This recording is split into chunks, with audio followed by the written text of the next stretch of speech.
Hi, Rusty and Kevin with Springfield Leather. I thought we'd do a little tutorial about how to use a strap cutter. You know, a strap cutter is probably one of the most basic leathercraft tools that there is. And it's a wonderful tool to use, but there's a lot of people that have a few little issues with it. They just, they call us on the phone and, they tell us, my strap cutter just doesn't work so well. So I thought what we'd do is clear up some things, show you how it would be used in a basic manner, and I'll show you a couple of advanced things that are just nice to know. Maybe you weren't aware of all that this tool can do. First of all, here's our happy little strap cutter. There's two kinds. There's one that's made in this country by Leatherworks Products, and it's a really good one. There's one that's made overseas, and it works. It's not the same. Just letting you know up front. This one has all the simple little adjustments, but there's something that's nice to know. Now mine doesn't have a blade in it right now. Here's what I want you to look at. With the strap cutter, you've got the obvious crossbars, but on this side of the handle, there's a small dished out area. It's really easy to overlook that dished out area when you put this together, so you can put it together upside down. A lot of people aren't aware that this can be upside down, but it can. The blade side of the crossbars have to be where that little dished out area is. That little dished out area is what helps you to keep the leather right up against the flat side of the strap cutter when you pull it. Now, the key to this is a sharp blade. Strap cutters don't work with a dull blade. Period. The blade that you get with it, or two blades that you get with it, are short. You can loosen these two little end screws. The blade will go right in these little slots here, and it's pretty self-explanatory, pretty easy to put blades in. I'll tell you, the thing that I've had though is sometimes people don't understand that the blade, when it goes in there, the sharp edge goes to where the wood isn't cut all the way through. And that way when you put strain on it, the dull edge of the blade comes against those screws, and that's what holds them in there and allows you to be able to pull it through there. And you want to run, and I thought it was an obvious thing, and it was funny because it was Jill. the leather goes through the center of it. Sometimes people want to cut it on top. Yeah. Not happy. That's a little trick that you can use. For our purposes here, we're going to use a different blade. I've got a little, for those of you that are old enough to remember a Schick injector razor, this is a Schick injector blade. I've loosened the screws to where I can slide this blade right down between the two crossbars. Now, a little bit sticks up, a little bit sticks out from the bottom. This is dangerous. Mainly to me. I can walk past this on the table and get cut, I promise. I have been using a strap cutter ever since I was knee-high to Bubby the Wonder Dog, and this is the blade I want to use because when it gets dull, here's what I do. I pull the blade up a 1/16 of an inch and I've got a new cutting surface, or an 1/8 of an inch, and I pull it up again and I can cut some more, or I push it down and I can cut. Another advantage to that blade is it's not quite as thick width-wise or thickness-wise, so it slips through there a little bit easier, it seems like, too. Yep. You have a happy little ruler here on this side of the crossbars so that you can gauge the width of your strap. For what it's worth, if you're cutting firm leather, you can pretty much believe that ruler. You set it at 1.5 inches, you'll get 1 inch. You set it at 1/2 inch, you'll get 1/2 inch. If you're cutting soft leather, your strip will almost always come out wider than your measurement.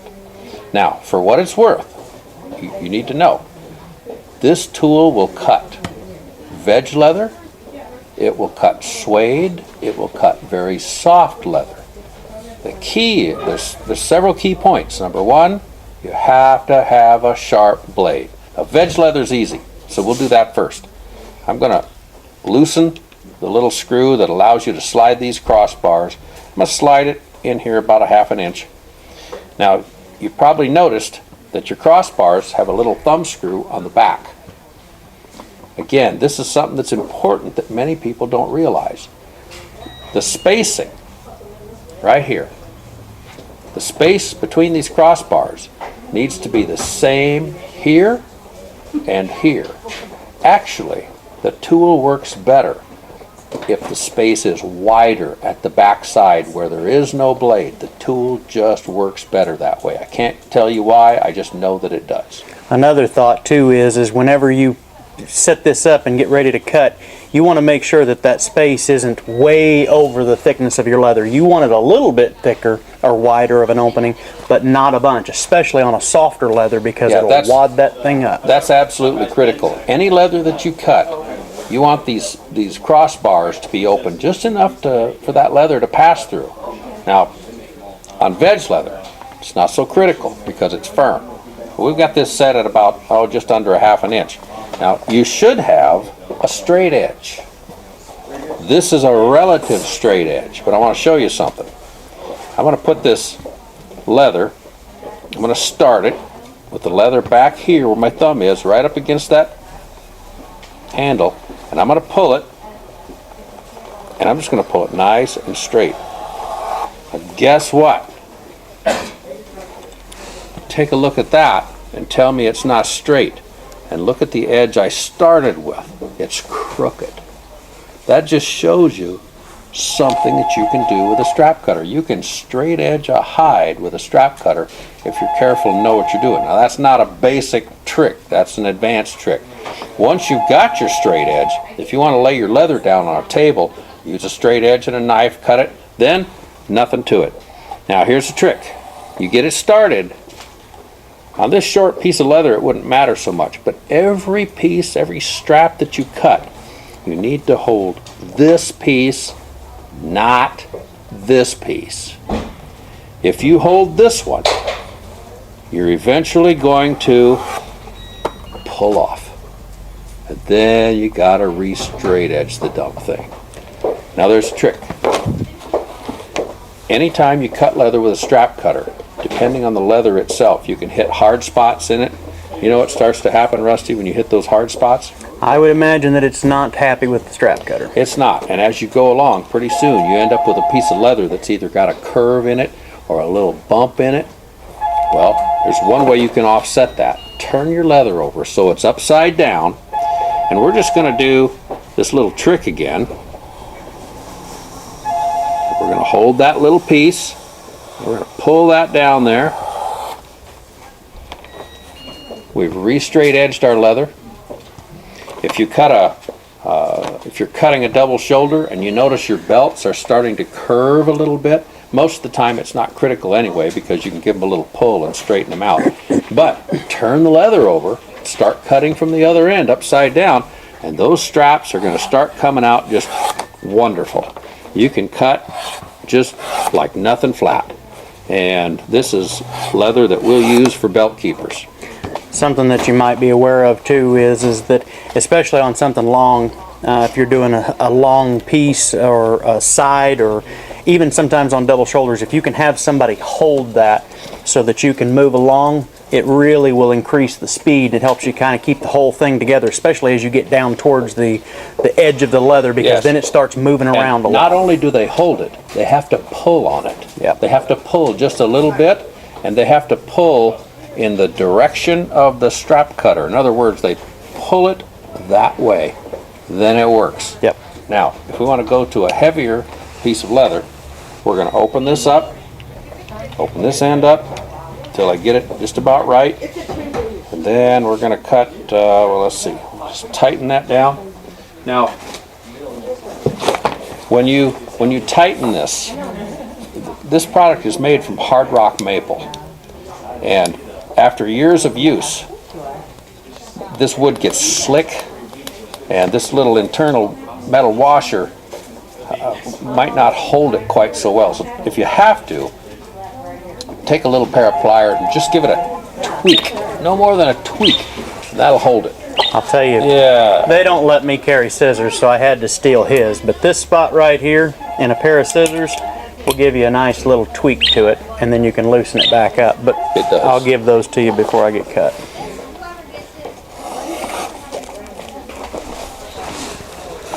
Somebody's holding the leather, man, you get perfect straps every time, and it just works. Now, depending on how tight you tighten this stupid thing, you might have to use your scissors to loosen it, which works just fine. Now, You know, something nice, maybe I shouldn't steal your thunder. Go ahead, do what you're doing. well, I just wanted to show you a little trick. When you finally get down to your last blade and you don't have any more, and you need one more strip, if you're careful, you can cut on the top of the strap cutter. It does require that you be careful.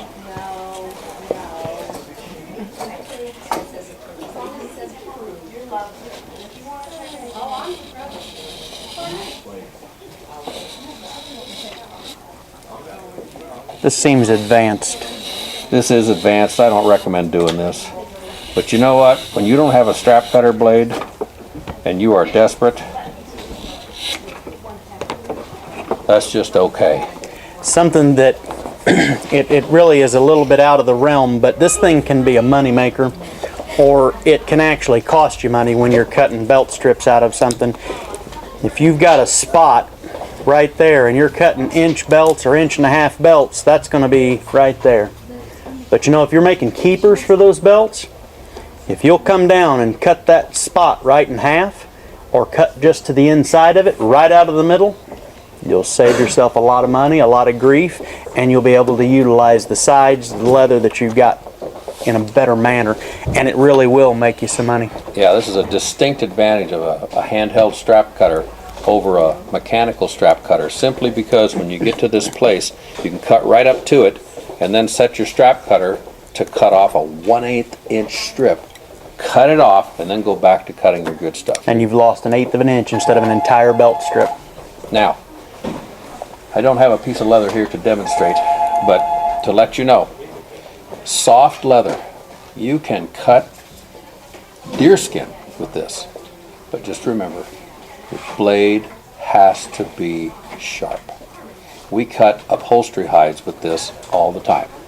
Again, the key, sharp blade, keep the crossbars to where the leather will barely slide through, so that somebody can hold that strip and you pull it and it'll cut perfect strips. But if that blade's dull, you might as well change it. Tipper tip, and this again is kind of out of the realm.